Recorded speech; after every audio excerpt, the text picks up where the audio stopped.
नमस्कार, जनमत देख रहे हैं आप। आपके साथ मैं हूं लावनी विनीत। जनमत यानी वो मंच जहां पर हम बात करते हैं उन खबरों की जो सीधे आपसे सरोकार रखती है, जो सीधे देश से सरोकार रखती है। तो देश और आपसे, हम सभी से सरोकार रखने वाली सबसे बड़ी खबर इन दिनों सिर्फ एक है कि आतंकिस्तान को जिस तरह से भारत ने सबक सिखाने की श्रृंखला शुरू की है, ये श्रृंखला एक बड़े युद्ध का शंखनाद भी है। हमने न केवल आतंकी ठिकानों को नेस्तनाबूद किया, बल्कि अपने कूटनीतिक सर्जिकल स्ट्राइक से पाकिस्तान को यह भी बता दिया है कि पाकिस्तान जब तक आतंक का दामन नहीं छोड़ेगा, तब तक आतंक के खिलाफ ये प्रहार जारी रहेगा। पाकिस्तान को अब समझ आ रहा है कि जब भारत ठान ले तो न जमीन उसकी बचती है और न झूठ का वो पर्दा जिसमें वो बरसों से दुनिया को अंधेरे में रखता आया है। ऑपरेशन सिंदूर ने पाकिस्तान के आतंकी ढांचों को ध्वस्त कर दिया है और अब भारत ने तय किया है कि ये युद्ध सिर्फ LOC तक सीमित नहीं रहेगा, बल्कि अब झूठ और आतंक के उस अंतर्राष्ट्रीय गठजोड़ पर भी वार होगा जो पाकिस्तान की सबसे बड़ी ताकत रहा है। अब भारत सिर्फ बम से नहीं, बयान से भी प्रहार करेगा।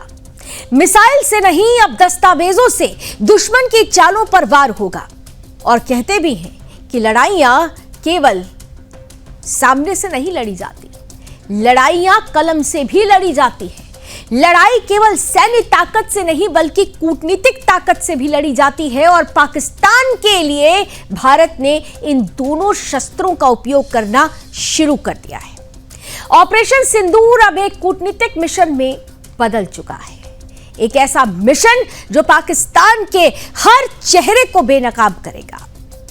भारत के 40 सांसद 7 अलग अलग डेलीगेशन में बंटकर पूरी दुनिया में जाएंगे। अमेरिका, जापान, फ्रांस, ऑस्ट्रेलिया से लेकर UNSC के जितने भी सदस्य देश हैं, पूरी दुनिया को ये दिखाएंगे कि पाकिस्तान सिर्फ एक देश नहीं, बल्कि आतंकवाद का एक मॉडल बन चुका है। और इसे लेकर कांग्रेस से शशि थरूर से लेकर बीजेपी के बैजयंत पांडा तक, रविशंकर प्रसाद तक, DMK से कनिमोजी से लेकर SCP की सुप्रिया सुले तक, अलग अलग विचारधाराओं के ये नेता अब भारत की एकजुट आवाज बनकर पाकिस्तान के झूठ की पूरी तरह से उसका पोस्टमार्टम करेंगे, उसकी चीर फाड़ करेंगे। लेकिन सवाल यह है, जरा सोचिए कि ऐसे ऐतिहासिक मौके पर जब भारत एक स्वर में बोल रहा है, भारत की 140 करोड़ की आबादी एक सुर में बोल रही हो, तो कांग्रेस की तरफ से एक बार फिर से वही पुराना खेल शुरू हो गया। नामों पर विवाद, चेहरे बदलने की मांग और ऐसे नामों की सिफारिश जिन पर पहले से ही ISI से संबंध के भी आरोप लगते रहे। तो क्या यह सिर्फ संयोग है या एक सुनियोजित सियासी डाइवर्जन? नासिर हुसैन की समर्थकों द्वारा पाकिस्तान जिंदाबाद के नारे, गौरव गोगोई की पत्नी पर लगे NGO कनेक्शन के आरोप और फिर इन्हीं नामों की पैरवी, ये महज संयोग नहीं हो सकता। सवाल ये नहीं है कि कौन डेलीगेशन में गया, सवाल यह है कि क्या पाकिस्तान को बेनकाब करने के इस अभियान में भारत को फिर से अंदरूनी सियासत में उलझा हुआ देश देखेगा? क्या आतंक के खिलाफ एकजुट भारत की जगह दलगत राजनीति ले लेगी? और अगर इसका जवाब हां है, तो फिर यह पाकिस्तान की जीत है, भारत की नहीं। यकीन मानिए, जिस तरीके की परिस्थिति देश के अंदर राजनीतिक परिदृश्य में बनती है, वो सीधे तौर पर पाकिस्तान को खाद पानी देगी। देश ने तो ठान लिया है कि पाकिस्तान और उसका सपोर्ट सिस्टम बनने वाले तमाम उन देशों का बॉयकॉट होगा जो आतंक को खाद पानी देते हैं। लेकिन अगर देश के अंदर ही राजनीतिक पार्टियां पाकिस्तान से छिड़े इस बड़े युद्ध में अपनी राजनीतिक रोटियां सेकने का ही एक हिस्सा ढूंढने लगेंगी, तो निश्चित रूप से यह पाकिस्तान को बल देगा। भारत पाकिस्तान की आंखों में आंख डालकर तभी यह कह पाएगा कि आतंक फैलाना बंद करो, वरना हर बार ऑपरेशन सिंदूर होगा जब हम अपने अंदर की भी लड़ाई को दरकिनार करते हुए पाकिस्तान को एक मुश्त, एक किश्त में खुलकर एक स्वर में एक जवाब देंगे। जवाब ये कि ये नया भारत है जो अपने सैनिकों के बलिदान का बदला सिर्फ सीमा पर नहीं लेता, बल्कि संसद से लेकर संयुक्त राष्ट्र तक भी हमारे सुर एक ही रहते हैं। और याद रखिए, जब भारत चुप रहता है तो वो सोच रहा होता है, लेकिन जब भारत बोलता है तो पूरी दुनिया सुनती है। और अब लड़ाई नारेबाजी की नहीं, रणनीति की है। अब भारत की कूटनीति के निशाने पर हर वो देश होगा जो पाकिस्तान की ढाल बनकर आतंक की खेती करता है, और पाकिस्तान अब सिर्फ मलबे का खड़ा होगा। पूरी रिपोर्ट देखिए।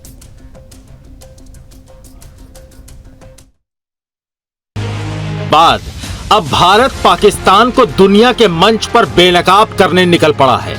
ऑपरेशन सिंदूर की धमक अब सिर्फ सरहद तक नहीं, संयुक्त राष्ट्र तक गूंजेगी। भारत के 40 सांसद 7 अलग अलग डेलीगेशन में बंटकर अमेरिका से लेकर जापान तक जाएंगे और बताएंगे कि कैसे पाकिस्तान बना आतंक का पालक और संरक्षक बना हुआ है। ऑपरेशन सिंदूर की गूंज अब सरहद पार दुनिया के हर उस मंच तक पहुंचेगी जहां पाकिस्तान अब तक झूठ का पर्दा फैलाता रहा। देखिए, हमारे प्रधानमंत्री जी की दूरगामी सोच है कि भारत ने आतंकवाद को एक प्रभावी जवाब दिया और दुनिया को बताना कि आतंकवाद एक बहुत बड़ा नासूर है, दुनिया को खड़ा होना है। और भारत की स्ट्रैटेजी, भारत की सोच, तो मैं बहुत अनुग्रहित हूं माननीय प्रधानमंत्री जी का कि जो सांसदों का डेलीगेशन जा रहा है उसमें एक डेलीगेशन को लीड करने के लिए उन्होंने मुझे चुना है। भारत ने तय कर लिया है, सिर्फ बम से नहीं, अब बातों से भी पाकिस्तान पर हमला होगा। 23 मई से भारत का बड़ा कूटनीतिक मिशन शुरू हो रहा है। 40 सांसदों का ऑल पार्टी डेलीगेशन जो दुनिया को दिखाएगा आतंक पर भारत का स्टैंड और पाकिस्तान की सच्चाई। भारत आतंकवाद के खिलाफ है। पाकिस्तान ये आतंकवादी को पालने वाला, पोसने वाला, आगे बढ़ाने वाला एक देश है।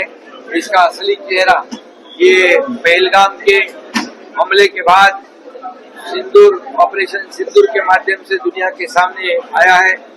उसका नकाब उतारा गया है और इसलिए हम ये दहशतवाद जो है ये सिर्फ अपने देश की समस्या नहीं, पूरी दुनिया की समस्या है। भारतीय डेलीगेशन में शामिल है कांग्रेस के शशि थरूर, बीजेपी से रविशंकर प्रसाद, बैजयंत पांडा, जेडीयू से संजय झा, डीएमके से कनिमोई और एनसीपी से सुप्रिया सुले। ये 7 सांसदों का डेलीगेशन 10 दिन के दौरे पर होगा। ऑपरेशन सिंदूर की रणनीति, सबूत और पाकिस्तान की साजिश का खुलासा करेगा। लेकिन ये मैसेज पूरे दुनिया भर लेके हमें पहुंचाना है, क्योंकि पाकिस्तान हारने के बावजूद, सबक सीखने के बावजूद अफवाह फैलाते रहते हैं और इसके खिलाफ हमें विदेश में न केवल उनके सरकारों को, उनके मीडिया, उनके एकेडमिक इंस्टीट्यूशंस, उनके जहां ओपिनियन्स बनते हैं, जाके भारत की मेसेज भी पहुंचाना की त्यांनी मला एक जबाबदारी दिलेली आहे एका डेलिगेशनला लीड करण्यासाठी। माझ्यासाठी ती खूप मोठी गोष्ट आहे, माझ्या आयुष्यातला खूप मोठा क्षण आहे। हालांकि कांग्रेस ने थरूर के नाम पर आपत्ति जताते हुए कहा कि हमने तो नाम ही नहीं भेजा। दरअसल कांग्रेस का कहना है कि हमने डेलीगेशन में शामिल होने के लिए आनंद शर्मा, गौरव गोगोई, नासिर हुसैन और राजा बरार का नाम सुझाया था।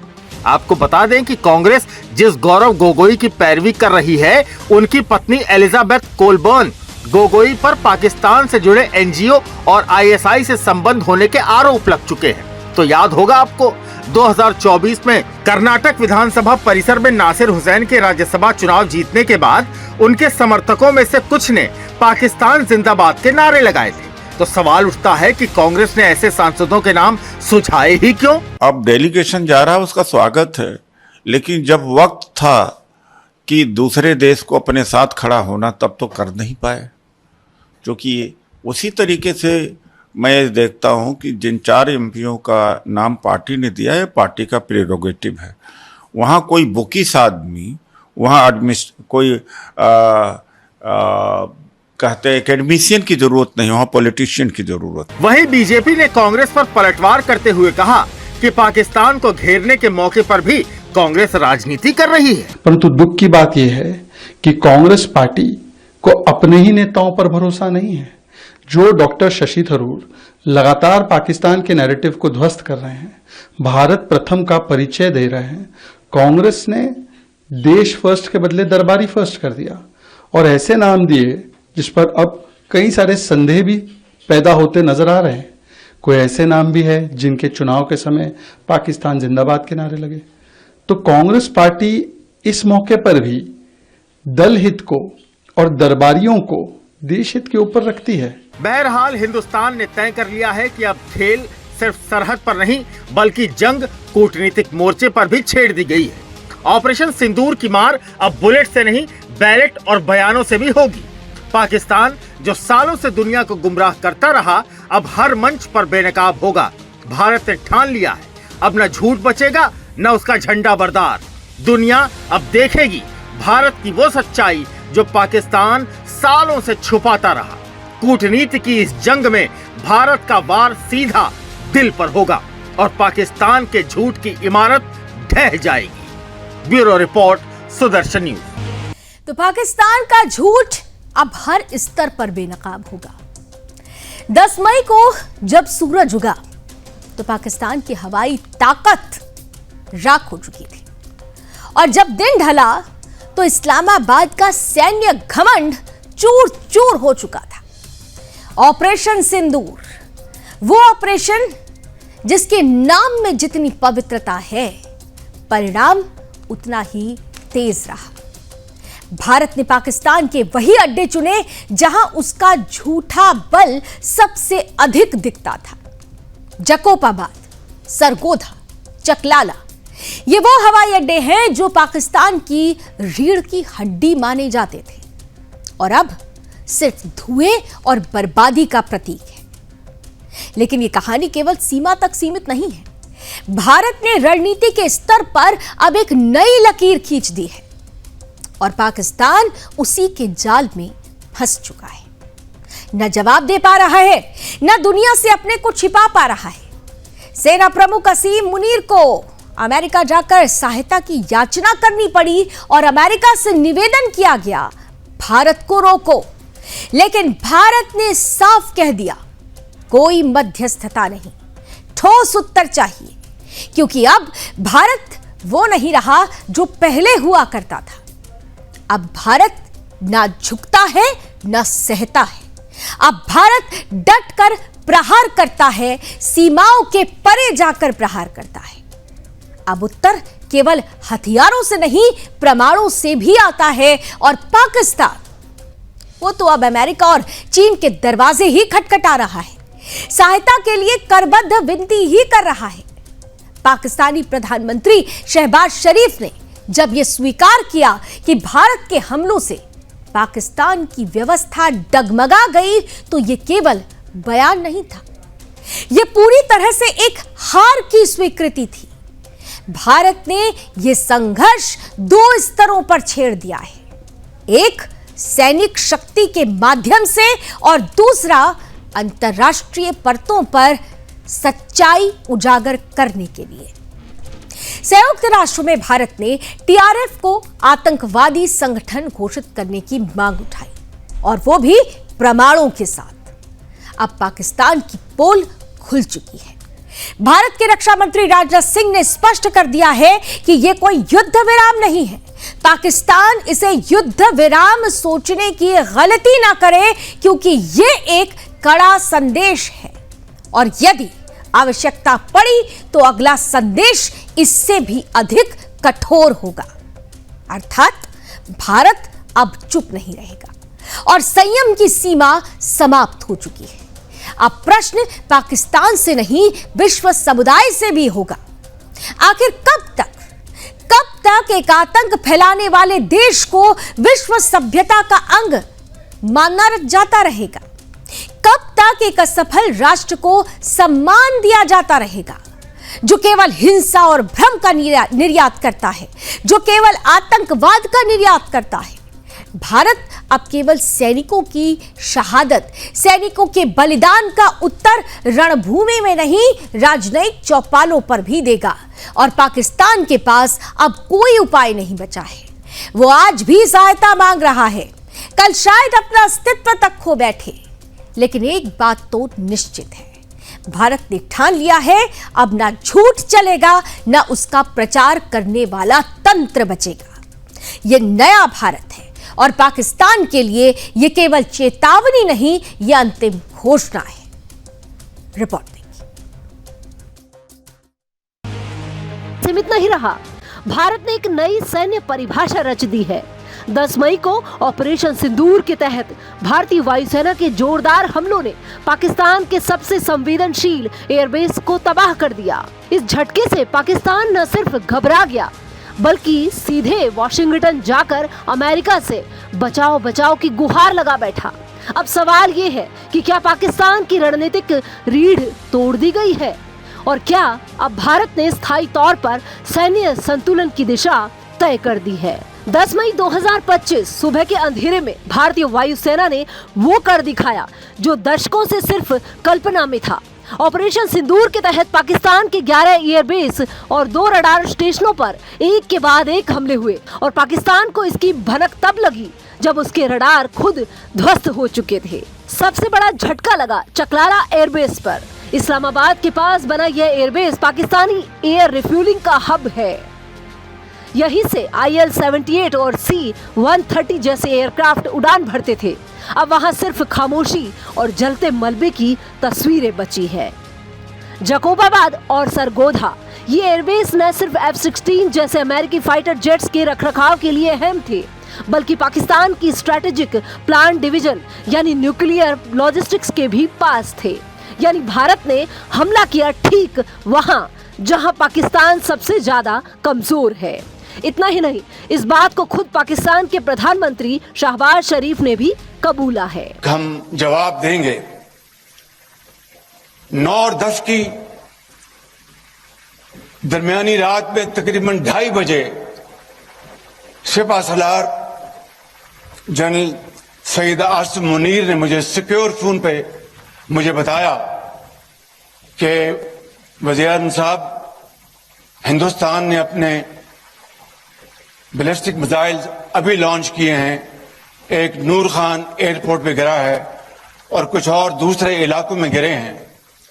इस हमले से बौखलाए पाकिस्तानी सेना प्रमुख जनरल असीम मुनीर सीधे वॉशिंगटन पहुंच गए। अमेरिकी विदेश मंत्री मार्को रूबियो से मिलकर भारत को रोकने की अपील की, लेकिन भारत ने साफ कहा कोई मध्यस्थता नहीं। भारत अब वो नहीं रहा जो पहले था। अब जवाब मेजर्ड नहीं, सेलिब्रेटेड होता है और ये स्ट्राइक भारत की बदलती रणनीति की मिसाल है।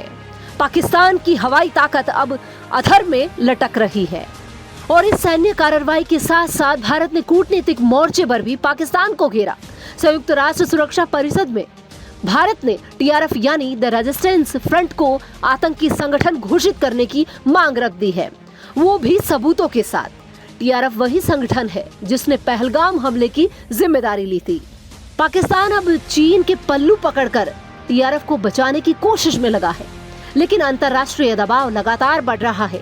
भारत के रक्षा मंत्री राजनाथ सिंह ने स्पष्ट कर दिया कि ये कोई युद्ध विराम नहीं बल्कि संदेश है और अगर जरूरत पड़ी तो अगली बार संदेश और भी जोरदार होगा। मैं यहाँ साफ कहना चाहूंगा कि ऑपरेशन सिंदूर अभी खत्म नहीं हुआ है। जो कुछ भी हुआ है वह सिर्फ एक ट्रेलर मात्र था।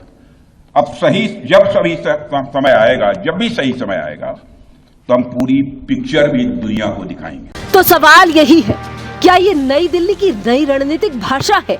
एक तरफ मिसाइल और दूसरी तरफ कूटनीति और बीच में पाकिस्तान, जो अब तक तय नहीं कर पाया कि अगला कदम क्या होगा। ऑपरेशन सिंदूर के बाद भारतीय उपमहाद्वीप का सैन्य संतुलन अब भारत के हाथ में है और पाकिस्तान अब बस अमेरिका और चीन के आगे हाथ फैलाए खड़ा है। Bureau report, Sudarshan news. तो तो जब पाकिस्तान ऑपरेशन सिंदूर के जख्म सहला रहा था, तब उसकी एक और साजिश भारत की जमीन पर पकड़ी गई। ये जंग अब सिर्फ सीमा पार ही नहीं और सीमा पर ही नहीं, बल्कि सोशल मीडिया, मोबाइल स्क्रीन और सार्वजनिक मंचों तक खिंच चुकी है। अब दुश्मन बंदूक से नहीं, भरोसे की पीठ में छुरा घोंप रहा है। हरियाणा और पंजाब की धरती पर पाकिस्तान ने जो गंदा खेल खेला, उसे भारत की सुरक्षा एजेंसियों ने समय रहते ध्वस्त कर दिया है। एक दो नहीं, बल्कि 6 जासूसों का गिरोह, जिनमें एक नाम सबसे खतरनाक निकला। सोशल मीडिया पर देशभक्ति का नकाब पहनने वाली और पीठ पीछे पाकिस्तान की गोपनीय एजेंसियों से गलबैयां करने वाली ज्योति मल्होत्रा, जिसने 3 बार पाकिस्तान की यात्रा की, वहां की पाकिस्तानी खुफिया अधिकारियों के साथ उसके संबंध हुए और भारत की सैन्य जानकारियां उन्हीं के चरणों में परोस दी। अब सवाल यह है कि यह सब किसी यूट्यूबर का आकस्मिक भ्रमण था या आईएसआई का सुनियोजित डिजिटल हमला। आज जब भारत ऑपरेशन सिंदूर के जरिए पाकिस्तान को उसकी औकात दिखा चुका है, ठीक उसी समय ऐसी घटनाएं हमें आगाह करती हैं कि दुश्मन अब हमारे घर के भीतर भी गंध फैलाने की कोशिश कर रहा है। और ये केवल देशद्रोह नहीं, ये सूचना युद्ध है जो हमारे मोबाइल की स्क्रीन से हमारे देश के अस्तित्व पर चोट पहुंचाता है। ज्योति कोई अकेली नहीं, वो एक चेहरा है उस खतरनाक जाल का जो पाकिस्तान हमारे देश में फैला चुका है।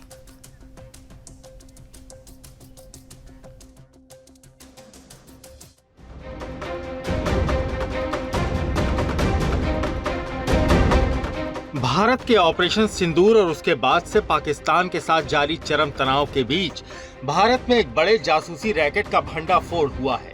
सुरक्षा एजेंसियों ने पंजाब और हरियाणा से 6 जासूसों को पकड़ने में कामयाबी हासिल की है।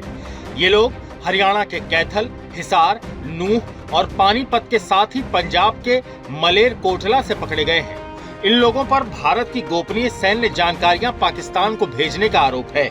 पाकिस्तान के लिए जासूसी करने के आरोप में हरियाणा की यूट्यूबर ज्योति मल्होत्रा को गिरफ्तार किया गया है। Welcome to Pakistan railway. Hisar police ने ज्योति को कोर्ट में पेश किया, जहां पुलिस को 5 दिन की रिमांड मिल गई है। हिसार पुलिस की माने तो ज्योति पाकिस्तान की खुफिया एजेंसियों के संपर्क में थी।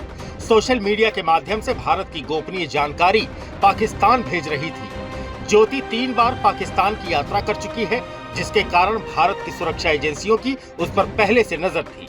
रिपोर्ट्स की माने तो साल 2023 में ज्योति ने पाकिस्तान की यात्रा की थी। ये यात्रा उसने उच्चायोग के जरिए वीजा लेकर की थी। इस दौरान ज्योति की मुलाकात पाकिस्तान हाई कमीशन के कर्मचारी एहसान उर रहीम उर्फ दानिश से हुई, जिसके साथ उसके गहरे संबंध बन गए। दानिश के माध्यम से ज्योति की पहचान पाकिस्तानी खुफिया एजेंसी के अन्य एजेंटों से कराई गई, जिसमें अली एहसान और शाकिर उर्फ राणा शहबाज शामिल थे, जिनके नाम ज्योति के फोन में मिले हैं। ज्योति इन एजेंटों के साथ व्हाट्सएप, टेलीग्राम और स्नैपचैट जैसे एनक्रिप्टेड प्लेटफॉर्म्स के जरिए संपर्क में रही। वो न केवल पाकिस्तान के पक्ष में सोशल मीडिया पर सकारात्मक छवि पेश कर रही थी, बल्कि उसने संवेदनशील जानकारियां भी साझा की। ज्योति को दानिश और उसके सहयोगी अली एहसान के जरिए पाकिस्तानी खुफिया अधिकारियों यानी PIO से मिलवाया गया, जिन्होंने पाकिस्तान में उसके आने जाने और रहने की व्यवस्था कराई। उसने एक पाकिस्तानी खुफिया अधिकारी के साथ गहरे संबंध बनाए और हाल ही में उसके साथ इंडोनेशिया के बाली द्वीप की यात्रा भी की। रिपोर्ट्स की माने तो ज्योति को जिम्मेदारी सौंपी गई थी कि वो सोशल मीडिया के माध्यम से पाकिस्तान की पॉजिटिव इमेज पेश करे। पाकिस्तान ज्योति मल्होत्रा का इस्तेमाल भारत के विरुद्ध प्रचार और जासूसी गतिविधियों के लिए कर रहा था। Bureau report, Sudarshan news.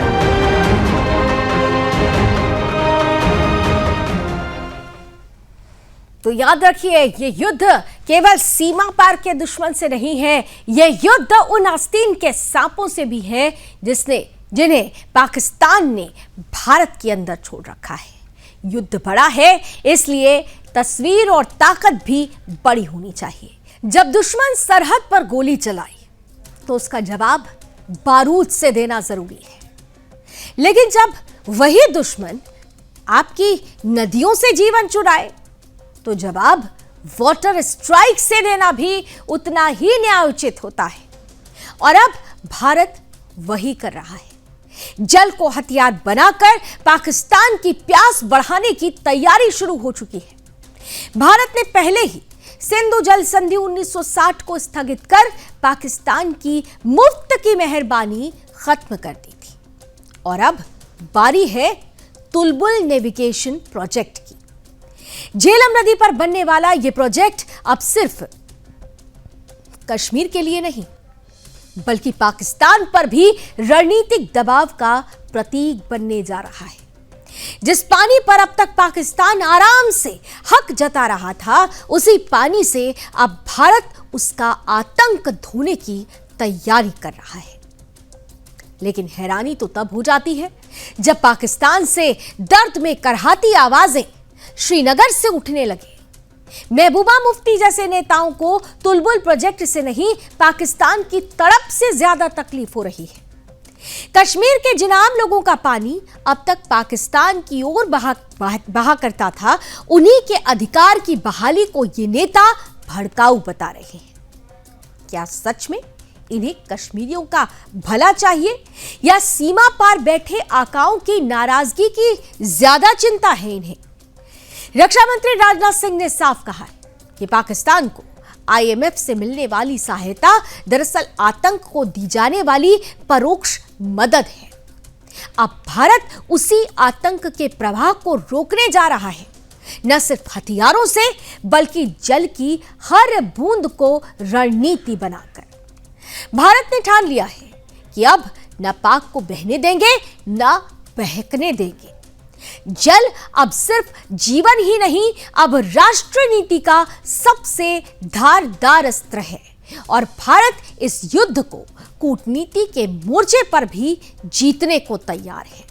और इसी पर आधारित है हमारी आज की ये स्पेशल रिपोर्ट।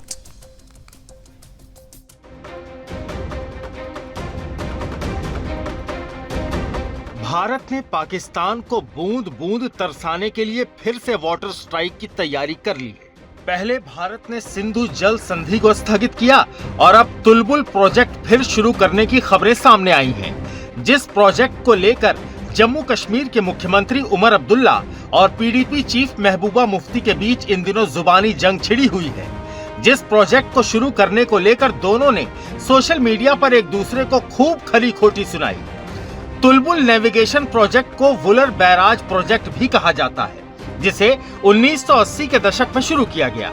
ये बारामूला में वुलर झील के मुहाने पर बनाया जाने वाला एक कंट्रोल स्ट्रक्चर है, जिससे झेलम नदी के बहाव को नियंत्रित किया जा सकता है। इससे झेलम नदी से पानी के प्रवाह को रोककर न सिर्फ जम्मू कश्मीर में परिवहन को आसान बनाया जा सकता है, बल्कि इससे पाकिस्तान की कमर भी तोड़ी जा सकती है। तब इस प्रोजेक्ट का उद्देश्य जम्मू कश्मीर में साल भर नेविगेशन सुविधा देना और सर्दियों में बिजली उत्पादन बढ़ाना था। इसे अनंतनाग, श्रीनगर और बारामूला जिलों को जोड़ने के लिए बनाया जाना था। लेकिन पाकिस्तान ने सिंधु जल संधि के तहत झेलम पर किसी भी स्टोरेज को लेकर आपत्ति जताई। साल 1987 में भारत ने पाकिस्तान की आपत्ति मान ली और काम रोक दिया। वहीं अब सिंधु जल समझौता स्थगित हो चुका है और अब भारत तुलबुल प्रोजेक्ट पर काम शुरू करता है तो पाकिस्तान कोई आपत्ति नहीं जता सकता, क्योंकि भारत अब सिंधु जल संधि में शामिल नहीं है। जिस प्रोजेक्ट के शुरू करने का समर्थन करते हुए उमर अब्दुल्ला ने वुलर झील का वीडियो शेयर किया, जिस पर प्रतिक्रिया देते हुए महबूबा मुफ्ती ने इसे दुर्भाग्यपूर्ण बताया, जिन्होंने उमर अब्दुल्ला की इस बात को गैर जिम्मेदाराना, खतरनाक और भड़काऊ बताया।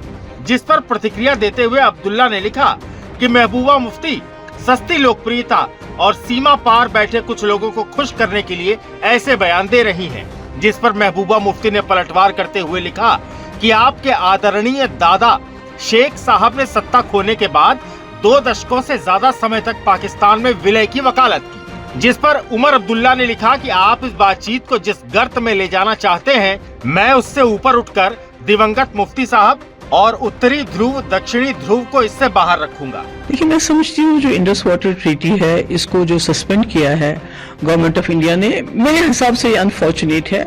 खासकर जब उमर साहब जो हमारे वजीर आला हैं वो जानते हैं कि अभी जंग के दहाने से दोनों मुल्क वापस आए हैं और उसमें अमेरिका को इंटरवीन करना पड़ा।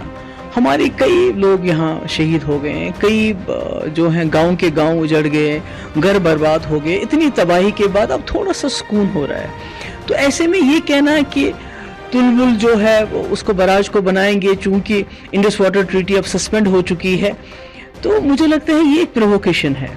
हम कहते हैं किसी तरह से हमें यहाँ सुकून हो जाए, आराम हो जाए, तो ऐसे में मुझे लगता है हमें वो बात कहनी चाहिए जिससे अमन बढ़े, वो बात नहीं कहनी चाहिए जिससे प्रोवोकेशन हो और जंग जैसे हालात फिर से दोबारा हो जाएं। महबूबा मुफ्ती का तुलबुल प्रोजेक्ट के आरंभ का विरोध जम्मू कश्मीर के लोगों के हितों का विरोध है। जिस प्रोजेक्ट के रुक जाने से आम कश्मीरियों के हक का पानी पाकिस्तान को मिलता रहा। तुलबुल प्रोजेक्ट का शुरू होना न सिर्फ जम्मू कश्मीर के लोगों के हित में होगा, बल्कि इससे पाकिस्तान के हिस्से जाने वाले जल प्रवाह को रोककर भारत पाकिस्तान के उस आतंक का गला भी घोंट सकता है जिसके आसार मात्र दिखने से आज महबूबा मुफ्ती बौखला गई हैं। तुलबुल प्रोजेक्ट पर काम शुरू कर भारत पाकिस्तान के उस आतंक के खिलाफ कूटनीतिक दबाव बना सकता है जिस पाकिस्तानी आतंक पर बोलते हुए रक्षा मंत्री राजनाथ सिंह ने IMF से पाकिस्तान को मिलने वाले $1 बिलियन की फंडिंग की आलोचना करते हुए इसे इनडायरेक्ट टेरर फंडिंग बताया था। लेकिन निश्चित रूप से इंटरनेशनल मॉनेटरी फंड से आने वाले $1 बिलियन के बड़े हिस्से को टेरर इंफ्रास्ट्रक्चर को फंड करने में इस्तेमाल होगा, ऐसा मेरा मानना है। क्या यह नेशनल मॉनेटरी फंड IMF द्वारा, जो कि एक इंटरनेशनल ऑर्गेनाइजेशन है, उसके द्वारा इनडायरेक्ट फंडिंग इसे नहीं माना जाएगा? मैं दुनिया के लोगों के सामने यह सवाल रखना चाहता हूं। इसलिए मैं मानता हूं कि आज के समय में पाकिस्तान को किसी भी तरह की आर्थिक सहायता टेरर फंडिंग से कम नहीं है। Bureau report, Sudarshan news. तो महबूबा मुफ्ती जो बयान दे रही हैं, उन्हें सोचना चाहिए कि वो बयान पाकिस्तान में बैठे हुए आकाओं की नाराजगी तो दूर करके उन्हें खुश कर सकता है, लेकिन कश्मीर की आवाम की तकलीफों को दूर नहीं कर सकता। और जिन कश्मीर की आवाम की बात महबूबा मुफ्ती कर रही हैं, दरअसल ये प्रोजेक्ट उन्हीं के लिए संजीवनी साबित होने वाला है। अब इन सब के बीच जहां एक तरफ ऑपरेशन सिंदूर जारी है, तो वहीं दूसरी तरफ देश के वीरों का मनोबल बढ़ाने में भी सरकार कोई कमी नहीं छोड़ रही है। और इसी संदर्भ में, इसी कड़ी में केंद्रीय गृह मंत्री अमित शाह ने गांधीनगर में एक जनसभा को संबोधित करते हुए कहा कि पहलगाम में हुए आतंकी हमले का बदला ले लिया गया है। तीनों सेनाओं ने ईंट का जवाब पत्थर से दिया और साथ ही परमाणु बम की धमकी से अब भारत डरने वाला नहीं है। अमित शाह का बयान एक स्पष्ट संदेश देता है कि भारत अब पाकिस्तान से आने वाले आतंकवादियों के खिलाफ कड़ी कार्रवाई करने में सक्षम है। उनकी बातों से यह भी लगता है कि मोदी सरकार की नीति में आतंकवाद के खिलाफ सैन्य कार्रवाई को प्रोत्साहन दिया गया है और आगे भी दिया जाता रहेगा। उरी और पुलवामा हमलों के बाद सर्जिकल स्ट्राइक और एयर स्ट्राइक की तस्वीरें दुनिया ने देखी और अब पहलगाम हमले के संदर्भ में जो परिस्थिति सामने है, जो स्ट्राइक, चौतरफा स्ट्राइक यानी सैन्य स्ट्राइक और डिप्लोमेटिक स्ट्राइक भारत ने की है, वो भी दुनिया देख रही है। शाह ने कहा कि ऑपरेशन सिंदूर के तहत लश्कर और जैश के आतंकवादी ठिकानों को नेस्तनाबूद कर दिया गया और जो आतंकवाद के खिलाफ भारत की एक नई सशक्त नीति को भी दर्शाता है। यहां पर यह समझने की जरूरत है कि जब अमित शाह पाकिस्तान की सीमा के भीतर 100 किलोमीटर तक भारतीय सैन्य कार्रवाई का उल्लेख करते हैं, तो यह दर्शाता है कि भारत ने अपनी सुरक्षा और रक्षा नीति को एक नए आक्रामक दृष्टिकोण के तहत लागू किया है। और इससे यह भी स्पष्ट हो जाता है कि भारत अब आतंकवाद से जूझने के लिए अपनी सीमा पार जाकर भी कार्रवाई को तैयार है। इससे पाकिस्तान को एक कड़ा संदेश भी पहुंचा है और आतंक को खत्म करने की जीरो टॉलरेंस की नीति भी भारत की दुनिया ने जान ली है। पाकिस्तान से आतंकवादी आते थे और हमारे जवानों को, हमारी जनता को मारकर चले जाते थे, बम धमाके करते थे, कई प्रकार के षड्यंत्र करते थे, मगर कोई जवाब नहीं दिया जाता था। नरेंद्र मोदी जी ने जब से शपथ ली तब से 3 बड़े हमले हुए। पहला हमला उरी में हुआ, दूसरा हमला पुलवामा में हुआ और तीसरा हमला अभी पहलगांव में करने का दुस्साहस पाकिस्तान प्रेरित आतंकवादियों ने किया। मगर मित्रों, मोदी जी ने हर हमले का जवाब इतनी मक्कमता से दिया है कि आज पूरी दुनिया आश्चर्यचकित होकर देख रही है और पाकिस्तान भयभीत होकर उसका अनुभव कर रहा है। जब उरी में हमला हुआ, सर्जिकल स्ट्राइक कर एक प्रतीकात्मक जवाब दिया गया। पुलवामा में हमला हुआ, एयर स्ट्राइक कर चेतावनी दी गई, मगर ये सुधरे नहीं। पहलगांव में हमला किया, इस बार ऑपरेशन सिंदूर से उनके हेडक्वार्टर्स को नेस्त नाबूद कर रख दिया। और दुनिया भर के सुरक्षा से जुड़े हुए पंडित ऑपरेशन सिंदूर का जब एनालिसिस करने लगते हैं तो आश्चर्यचकित हो जाते हैं। तो दुनिया आश्चर्यचकित है भारत की इस न्यू नॉर्मल वाली नीति से। वो न्यू नॉर्मल जिसमें ऑपरेशन सिंदूर है, वो न्यू नॉर्मल जो ये सीधे तौर पर संदेश देता है कि अगर किसी भी दुश्मन ने भारत की तरफ आंख उठाकर देखने की कोशिश की तो उन आंखों को ही नोच लिया जाएगा। आतंकवाद वैश्विक स्तर पर सबसे बड़ा संकट है और इस संकट से अगर दुनिया को मुक्ति दिलानी है तो प्रणेता बनना होगा। आज का भारत आतंकवाद के विरुद्ध लड़ने का वही नया प्रणेता है, क्योंकि भारत के अंदर जो आवाज उठती है वो एक मुश्त उठती है, भारत माता की जय की आवाज। जनमत पे आज बस इतना ही। देश और दुनिया की तमाम खबरों के लिए आप जुड़े रहिए सुदर्शन न्यूज के साथ। जय हिंद।